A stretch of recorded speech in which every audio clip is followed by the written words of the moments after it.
Diagnosing Mona Lisa. I want to give you a second opinion. Now, what am I talking about? Wouldn't it be nice if we could look at someone and be able to tell what their health issues were and get some ideas about what they should do to correct their problems? I've always enjoyed doing that, and I got to tell you, it's a little bit of a blessing and a curse, because when I meet someone, I'm thinking, all right, they've got signs of this, and they've got signs of this, and here's some things that they should do, and I don't even know them. This video came about because of something that I read, and it occurred because of the Louvre Museum in Paris, France. And if you've ever been to Paris, you probably have visited the Louvre. It is 4 stories underground. It is the most famous museum in the world, and every year 10 million people go through the Louvre Museum. So it's a big deal. There's lines all over, and this is one of the paintings. There's always a huge line to look at, the Mona Lisa. It was painted in 1503 by Leonardo da Vinci, and Leonardo was impeccable with his detail. So everything on a person he put on a painting, and it can give us clues as to what's going on with their health. So there have been a number of articles written by doctors who are standing in line and giving their diagnosis about Mona, and this one was actually written and published in the Mayo Clinic Proceedings. Other doctors have written, and here's some of the things that they have said. Some physicians tied hypothyroidism with attendant hyperlipidemia, lipoma, and xanthoma as a cause of the mysterious smile and her gaze. Other analysts have attributed this to neurosyphilis. I think you might know what that is. Postpartum Bell's palsy, that's a partial paralysis of the face. Hyperlipidemia, high cholesterol, and strabismus, which is just an abnormal alignment of the eyes. Most common diagnoses are hyperlipidemia and hypothyroidism. And class, what is the treatment most doctors would prescribe for that? Drugs, and specifically for hyperlipidemia, high cholesterol, a statin drug like Lipitor, and for the thyroid, levothyroxine. So let me give you a second opinion by looking at Mona's 7 systems. For those of you who are new, your body has 7 systems that control your health. These first 4 are the main systems. They drive almost everything. But then you've also got 3 support systems that support the first 4 and make them work correctly. Think of these systems as gears in your body that drive your health. And you need each of these systems to be working correctly. If one of them malfunctions, it can affect another and another. So we'll start with Mona's structural system. And here's the things that I see with Mona. Now, structural system is fat, muscle, and bone, major components. If I look at her bone, she has a slightly head-forward posture and a increased curve in the middle part of her back, a hyperkyphosis, possibly due to some bone loss. Muscle, what would you say her muscle level is? Yeah, I would say it's not very good. She looks pretty sedentary to me. And the last one, fat, she definitely has a little excess body fat. Not severely, but I would say her body mass index is probably 29, 30, which would actually put her in the obese category. Now, with the 7 Systems Plan, we help patients with fat, muscle, and bone.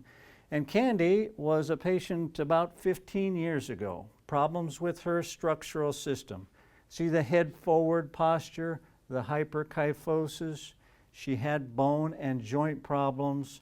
She had loss of muscle. She had significant increase in body fat. But with the 7 Systems Plan, she resolved all of those issues and maintained her progress for the last 15 years. Digestive system. Now, I know what you're thinking. How in the world can you know how Mona's digestive system is? By looking at her. And I'm going to give you one really big clue. And that is, if you had to look at Mona, what would you say her mood is? Is she a happy person or not? No. I would agree. And I think she has a lack of the happiness neurotransmitter.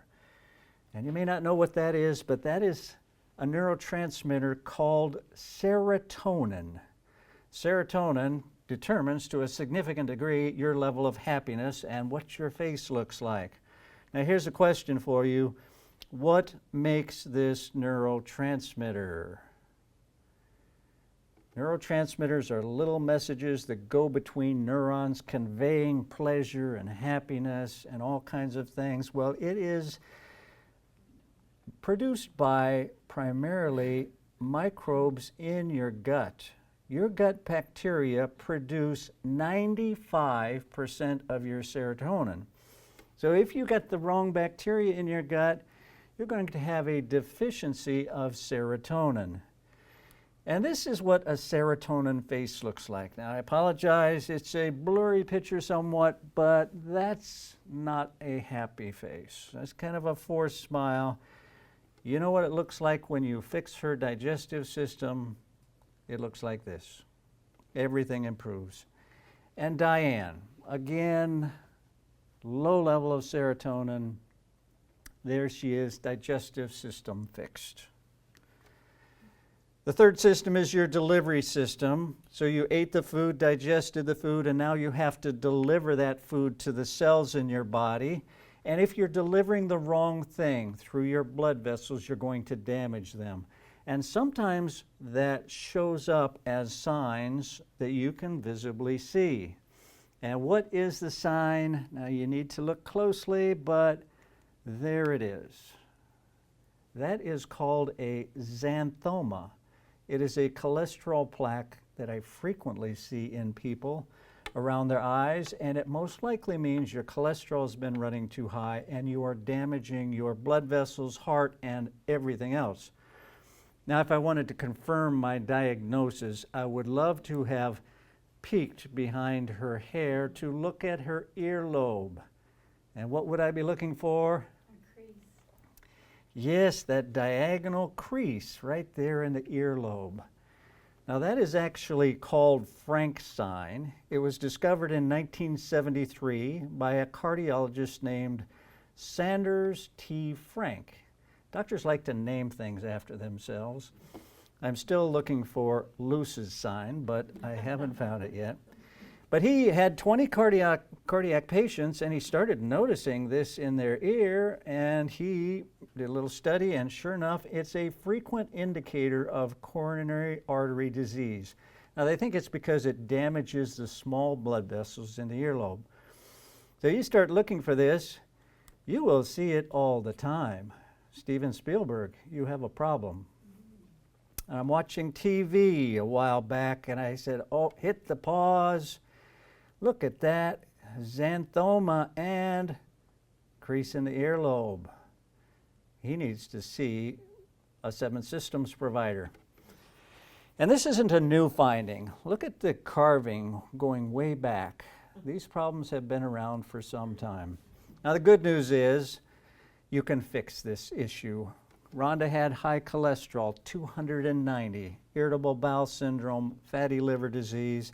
In 6 months, all of those problems were gone. She fixed her delivery system.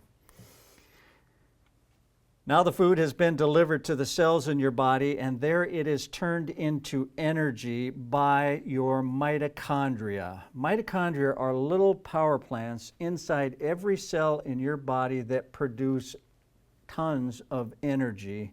They're very powerful, but they're also quite fragile. And by age 50, it's very possible that you have lost half your mitochondria. And looking at Mona, I would say she's lost a lot of her mitochondria. Her energy level does not appear to be high. Cindy was in the same boat as Mona, pun intended there. She had lost a lot of her mitochondria, and with the 7 systems plan, she got them back. Alice had depleted her mitochondria, but got them back, and she improved so much. I sent her back to her doctor, and her doctor took her off all 8 of her medications. So those are the 4 main systems. We've got 3 support systems. The communication system. Now this system helps the body communicate. One of the ways it does that is by hormones. And on the 7 systems plan, we focus on 7 key hormones that must be working correctly.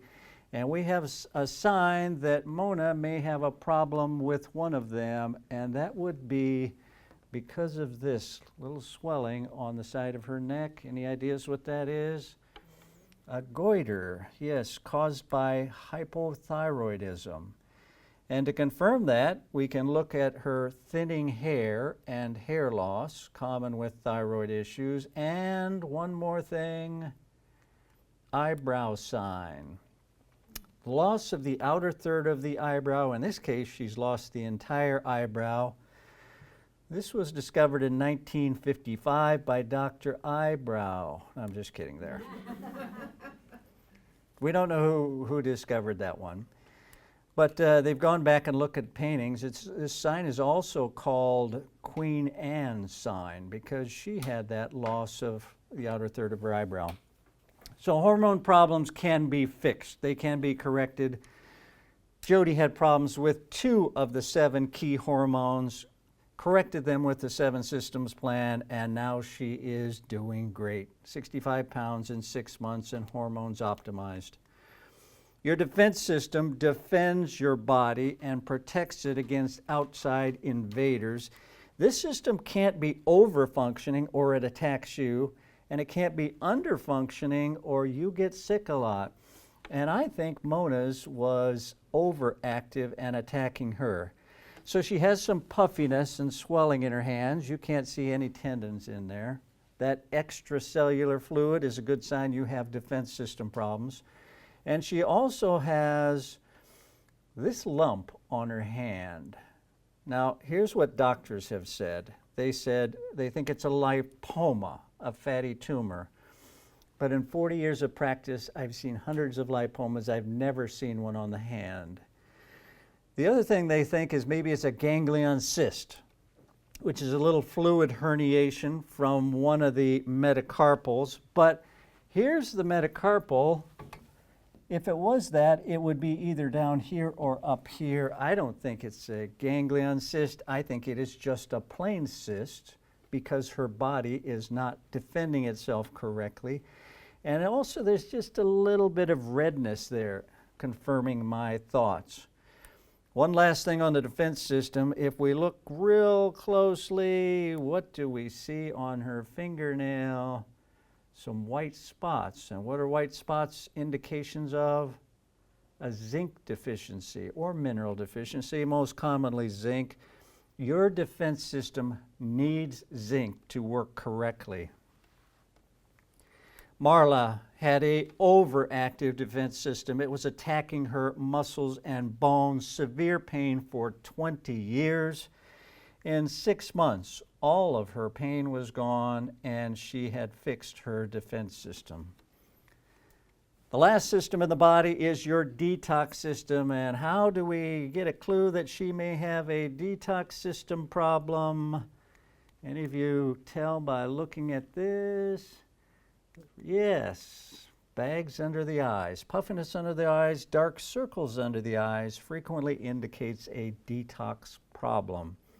Now, Sheila had problems with her detox system, puffiness and dark circles under her eyes, and many other systems, and she fixed them with the 7 systems plan. Brandy went through the 7 systems plan at age 30. And can she improve her health and look better at age 40? Yes, she can. It is amazing what you can do if you get each of these systems working correctly. So if you were going to have your portrait done and have 10 million people look at it per year, Would you want to fix your systems? I think if Mona knew what was going to happen with that painting, she would have. And thanks to computer technology, we now can see what Mona would have looked like if she'd fixed her systems. Would you like to see that? Yeah. There she is.